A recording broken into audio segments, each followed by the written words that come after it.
जय हिंद। 2013 में मैंने अपनी इस डायरी में एक छोटी सी कहानी लिखी हुई है। यह कहानी 2006 की वास्तविक घटना पर आधारित है, जिसे मैंने शब्द देने की कोशिश की है। तो ये कहानी इस प्रकार है। मुझे आज भी याद है वो झमझम बरसती बारिश, जो एक पल भी बाहर निकलने पर अपनी तेज बूंदों द्वारा भिगोए बिना न मानती।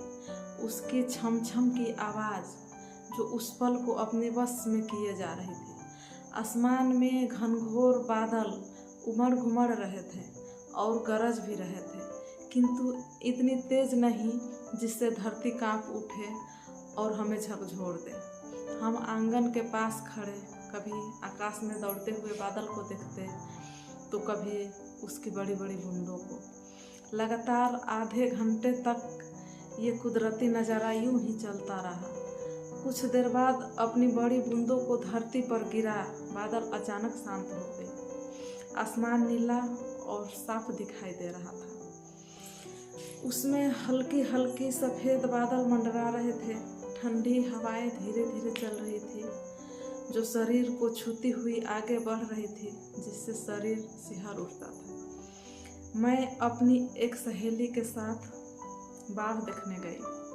मेरे गांव के पूरब में एक नदी है, वहीं पर बाढ़ अपनी उफान पर थी और तेजी से खेत खलिहानों को काटकर बड़ी बड़ी दरारों को गिराती हुई आगे बढ़ रही थी, जैसे उन्हें नहरों और समुद्रों में मिल जाने की बेहद जल्दी थी। लोग बाढ़ से लकड़ियाँ निकाल रहे थे। चारों तरफ पानी ही पानी थे, जैसे नीर उत्सव हो।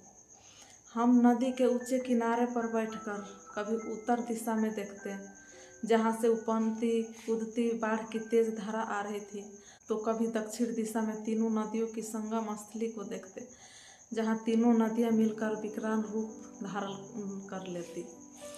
यहाँ 3 नदियाँ हैं, जैसे गंगा, जमुना और सरस्वती, किंतु इनकी पवित्रता को तनिक भी धारण न कर पाई। ये तीनों नदियाँ बरसात में पानी से भरी रहती थी और फिर बाद में सूख जाती।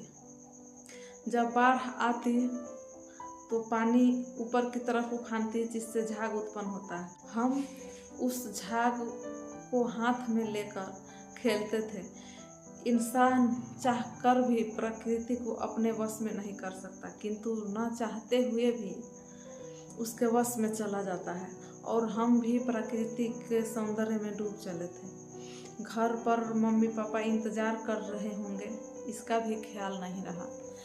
नदी से हम झाग निकाल रहे थे। अचानक फिसलकर मैं नदी में जा गिरी। मैं अवाक रह गई। किसी को सहारे के लिए चिल्लाऊं, इतनी भी समझ नहीं आया। मेरी सहेली भी एकदम खामोश खड़ी मुझे देख रही थी। किसी को चिल्लाने या बुलाने का ख्याल शायद उसे भी न आया होगा। मुझे लगा ये बाढ़ यात्रा मेरी जिंदगी की अंतिम यात्रा है।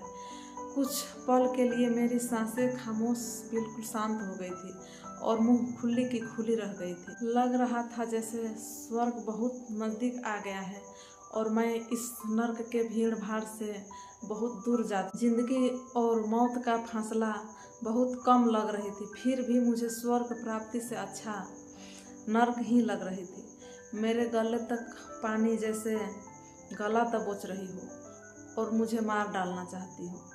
बाढ़ ऊपर नीचे उफानती और मैं उसी में अपनी अस्तित्व और उसके खतरे के बीच उब डूब रही थी। जिंदगी फिर से जी पाने की आशा की किरणें मध्यम सी पड़ने लगी थी।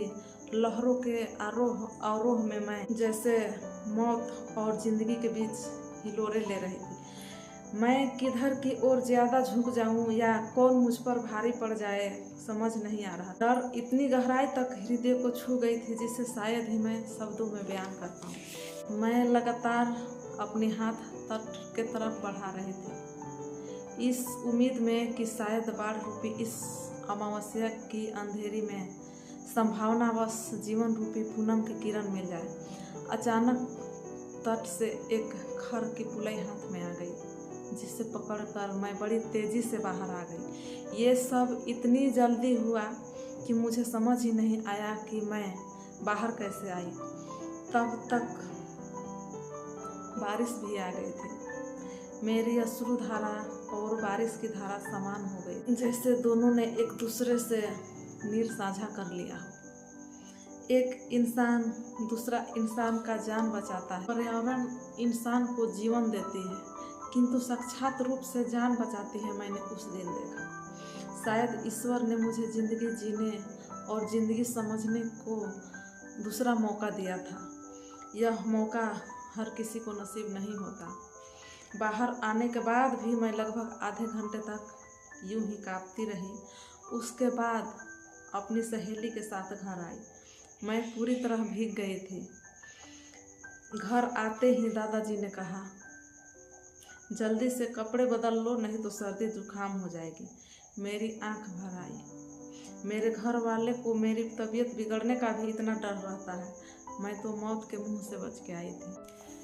फिर मैं एक एक करके घर के सभी वस्तुओं को देखने लगी। बर्तनों की चमक, दीवार पर टंगे लालटेन, बड़ा सा आईना, दीवार घड़ी। आज से पहले इतना अच्छा कभी ना लगा था। घर के कोने पर लगी घोंसले पर बोलती गौरियों की आवाज़ कभी इतनी मीठी नहीं थी। बारिशों की बौछार से इतना प्यार कभी बरसता नहीं था। ठंडी हवाओं ने भी अपना चाल बदल सा लिया था। सब कुछ प्यारा सा, अलग सा लग रहा था। हम हमेशा अपने जीवन को कोसते रहते हैं, किंतु जब मौत सामने आती है तब समझ में आता है इतनी अच्छी जीवन मिली थी हमें और हमने उसे गंवा दिया। जय हिंद। मेरी कहानी आप लोगों को कैसी लगी कमेंट में ज़रूर बताइएगा। जय हिंद। जय